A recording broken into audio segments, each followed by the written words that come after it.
In several states of our country, there is a clear psychological dichotomy in society with respect to the choices made at individual level and as a society as a whole. Right. For example, if you take the state of Tamil Nadu, while majority of the individuals in the society follow their social customs with fervor, as a society, they are able to favor that spectrum that is committed to breaking these customs on the grounds of modernity and rationality. Right.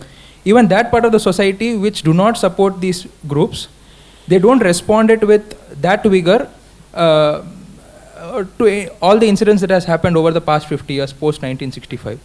Has the society forgotten its Kshatra Dharma, especially in the land which has produced stalwarts like Mataram Devar sir, Subramanya Bharatiyar, Vanchinathan Iyer, to fight against these separatist forces, or is it because they lack the support of the state? And so there is one sensitive aspect that needs to be touched, is the internal mental dissonance. So for instance, it's unfair to assume that all card-carrying communists are anti-Hindus. Not true. Not true at all. Some of them are very devout practicing Hindus, whether it's in Kerala or in Bengal. I don't know if I think in one of my talks I gave this example. The guy next to my room in IIT Kharagpur, the C144 JCB hall is where I was. The guy in C143, Radish, that's the way they pronounce the name, no? Radish. So he was a hardcore Shakta practitioner. Hardcore Shakta practitioner. Every Friday, as I said, the vibrations would enter my room. I could literally see the man would be all possessed, like Kantara. And the man is going all Kantara. But when he comes out, he'd say, why do you have vegetarian restaurants? Brahmin domination. As if Brahminism and vegetarianism go always hand in hand, and vegetarianism is a Brahminical quality. Not true in either case. Not true in either case. He'd start with that. Very proud of his communist beliefs. Is it not true that people who effectively led the communist revolution and who ruled the great state of Bengal were also bhaktas of Devi Ma? That is a fact. There is a cultural dissonance within their heads. Okay, the personal example, someone who happens to teach me color reparative comes from a particular school, who is a hardcore worshipper of Bhagavati, but is also one of the leaders of Kannur in Kerala, which is a Marxist hotbed. Right? How do you explain these things? I think people are unable to understand that the political ideology that they ultimately stand for has a hate-hate relationship with their own cultural moorings. They're unable to see it for what it stands for. So a certain degree of unlearning and relearning needs to take place. You know when they actually realize this? The watershed moment for the communists of Kerala came from that prince who was sitting on the top of a hill. Ayyappa. Because they were forced to make a choice. Mass resignations within the CPI cadre during that period took place because they were being hated in their families for what they were doing. Mass resignations. There were letters and pamphlets circulated to say, we have bled for this red, now we'll bleed for Ayyappa. That was the test. That's when they realized, oh, this is the extrapolation, the logical conclusion of the ideology that I stand for.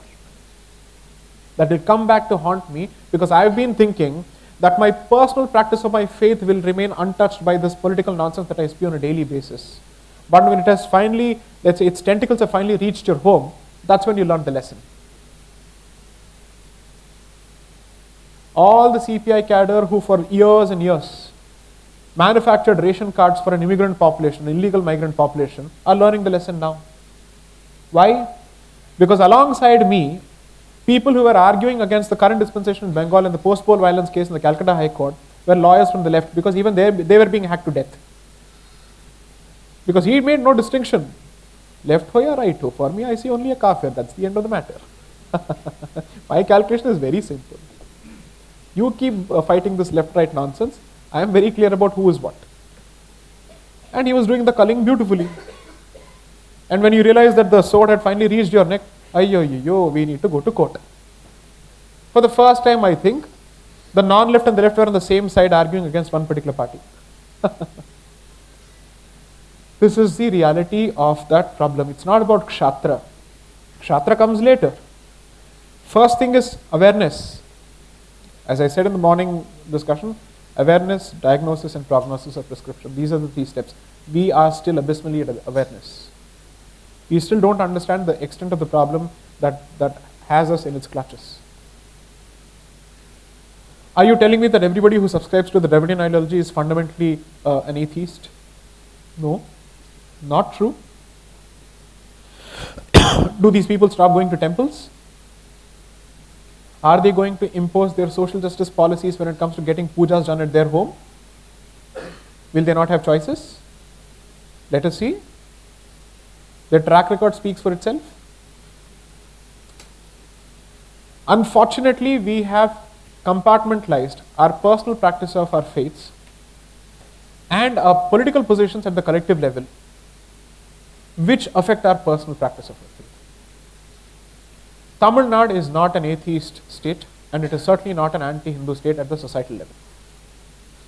If anything, with time it's become even more religious in that particular sense, with Ganesh Chaturthi being celebrated in a manner which it was not previously, or even Dashara in a manner which it was not previously. That is the case. And so, I think we are in an interesting phase where the resurgence of the native voice and the presence of certain options to ventilate that native voice is beginning to pose a lot of resistance to those who have held sway from 1917, because the Dravidian revolution, so to speak, started along with the October Revolution of 1917, around the same period. And I've discussed that in the book again. I've sown the seeds for a future discussion. So it's got a certain degree of traction, entrenchment. And there is a personal investment in the Dravidian ideology. You'll have to tell them that you are still a part of the whole. You don't need to give this up under any circumstances. Don't think of this as an ethno-religious identity. It is at best a regional identity. It's not an ethno-religious identity. That historical relearning has to happen. And it needs better experts or better scholars. I am not the one who can speak on this beyond this point. You'll need people who understand the local language, who understand history, epigraphy, inscriptions better. I can't do that.